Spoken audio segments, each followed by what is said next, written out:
just repeal parts of Obamacare. If passed, it would also fulfill the GOP's campaign promise to defund Planned Parenthood for at least 1 year anyway. Planned Parenthood provides more than 300,000 abortions a year. It also gets 40% of its budget, more than $500 million from the federal government. The impending derailment of the federal gravy train has abortion supporters upset. Dawn McGans is the executive vice president of Planned Parenthood, and she joins us tonight. Dawn, thanks for coming on. Hey, good evening, Tucker. So I've talked to a lot of Planned Parenthood people and defenders, and they always say it's not just about abortion. We do all these virtuous things, healthcare-related services for women, and defunding us would be a terrible problem. The Republicans say, look, that's fine. Just don't include abortion in your services. And Planned Parenthood comes back and says, no, abortion is too important to exclude. I wonder what the reasoning is there. Why is abortion so important to Planned Parenthood that you're willing to forego $500 million a year in federal subsidies? Well, I'd like to say first and foremost that Planned Parenthood believes in the wisdom and power of the individual to decide what care is right for them and what doctor they should go to, and no one's going to bully, threaten, or bribe Planned Parenthood to not have that view. But 1.5 million people are at risk of losing access to cancer screenings, STD testing and treatment, and birth control because of this plan by Paul Ryan and Donald Trump to take that care away. And of course, people don't, they come to Planned Parenthood and we get reimbursed for providing preventive health care. We don't get a budget item, line item, and we don't get a big check. We get reimbursed like any hospital for providing a Pap test or a breast cancer screening. But that doesn't change the question, which is why include abortion if the services provided are necessary? Why not just take that out? It is a controversial thing. A lot of people think it's murder.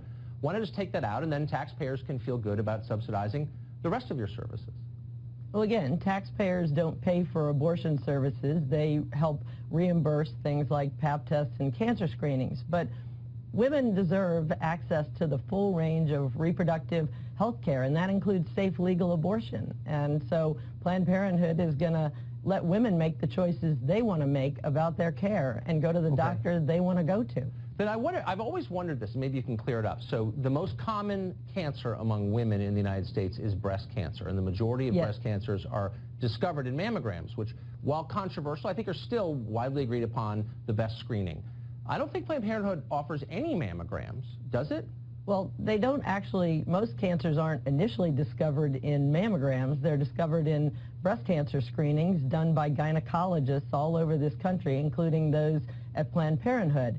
Well, and like any gynecologist, what we do is we refer to people for a mammogram at a radiologist's office, which is what every woman in America can tell you is what happens. They go to their gynecologist, they get a breast exam, something is found, and then they get referred to go get a mammogram. And if something is found there, they go to get a biopsy. So that's how it works. So Planned Parenthood does provide an awful lot of abortions every year. I think over 300,000. I think that's right, in that range. And the majority of them are after 5.5 weeks. That's the point at which the fetal heartbeat can be detected. I'm just wondering, as someone who works there, what do you think of that? What is being aborted? If you can hear the heartbeat, what is that thing that's being aborted? How do you feel about that? Well, abortion is a right in this country. Women have their own views on whether or not they want to be pregnant. That is not a viable fetus at 5.5 weeks. Anyone knows that. And what you would do is make your own choice. And that's all Planned Parenthood has ever said, is that every woman should make their own choice. Right, but since you work I've made at the my country's own choices. Right, but I mean, what specifically do you think? You work at the country's biggest abortion provider. If you can hear the heartbeat of this thing, this fetus, what is it? Is it just a piece of tissue, or is it a separate human being? I think that's up to each individual to decide what they believe, but women in this country, 1 in 3 women have an abortion during their lifetime. Obviously, they are making their own choice. And what we're here to talk about today, I'm here to talk about today is that the Pence-Ryan plan will take away health and cancer screenings and birth control for millions of women in this country. Hold on, I'm sorry, I don't want to let you filibuster. You've said that, and I think health screenings are important. I think Planned Parenthood probably does some good work. But the reason it's a controversial place is because it's the country's biggest abortion provider, and you're one of the people who run it. And so I just want to know what you think. If you can hear the fetal heartbeat, and then it's extinguished. What do you think of that? Is that a big deal or not to you? And if not, why not? Well, I take seriously all of the health care work that we provide at Planned Parenthood. I believe in safe, legal abortion. I believe it's up to each woman and individual. I know, but what do you think? So I'm not going to make a judgment. No, but why can't you give me a straight answer? This is at the core of what you do. You're the biggest abortion provider in the United States. It's not like you haven't thought of this.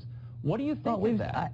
I would say that it's a fetus. And so, but what is a fetus? I would say that it is up to each woman to decide whether. You and I can differ on this all day, Tucker. And we're not even differing because you're not telling me what you think. We're not differing at all. You're refusing to say what you think. Is it a separate being, or is it a piece of flesh? What I'm going to say is that 70% of Americans believe that Roe v. Wade should be the law of the land. Okay. They believe that women should each individually be able to have their choices about what they want to do in their pregnancy. And they definitely believe that women are at risk for losing care under the plan that Donald Trump and I get your talking points. And I've let you repeat them a lot. Hold on. With respect, I've let you repeat your talking points, which I've heard 1,000 times, many times, but I want to take it just a level deeper because I think it's worth it. It's a big deal to a lot of people.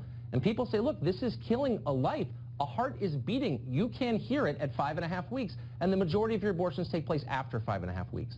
So I want to know if that bothers you at all. Does it at all? Do you ever stop and think, wow, what is happening here? Is a life being taken? People say a life is being taken. Do you think that?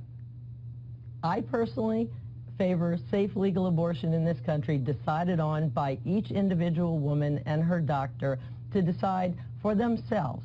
I personally do not believe that that is a viable fetus at that point, and there are rules there are rules we follow. Why are you Roe giving me v. robotic Wade laid responses? out. I'm asking you a human question, and I hope you'll favor me with a human answer. I'm not saying it's viable. At 5.5 weeks, it's not, but you can hear the heartbeat. Is that a human being or not? Is it separate from the mother or not? It has a different blood type, often a different sex, different DNA. It doesn't seem like a tumor or something that is connected to the woman wholly. It's distinct. What does that mean? I would think you would have thought about it, considering you provide more of them than anyone. I have thought about it very much for myself, but I am not going to project onto other women what I believe. What I believe is that women have the right and the choice, and we're going to leave it up to them. And at Planned Parenthood, people you're not helping them make for high-quality health care. Stilted answer. We do. At all. No, we but do you're not help them make a choice. If you think it's a profound choice, I don't help them personally make the choice. They get to make it, whether it's with their minister or their doctor or their partner or husband. With respect, I know you're smart, but you're giving me a series of rehearsed and very childish answers, and it's disappointing. I would think that you would have grappled with this a little bit.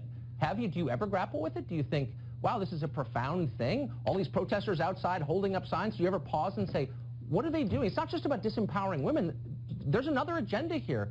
That's a real agenda. Do you ever think of that? I often do look at those protesters, and I wonder how they can be so heartless to be yelling the things that they do at women in their lives when they know nothing about what's going on in that woman's life. They don't have any idea what service she might be there for, but that doesn't stop them. So I'm often concerned about the shame and stigma that people try to force onto women in this country.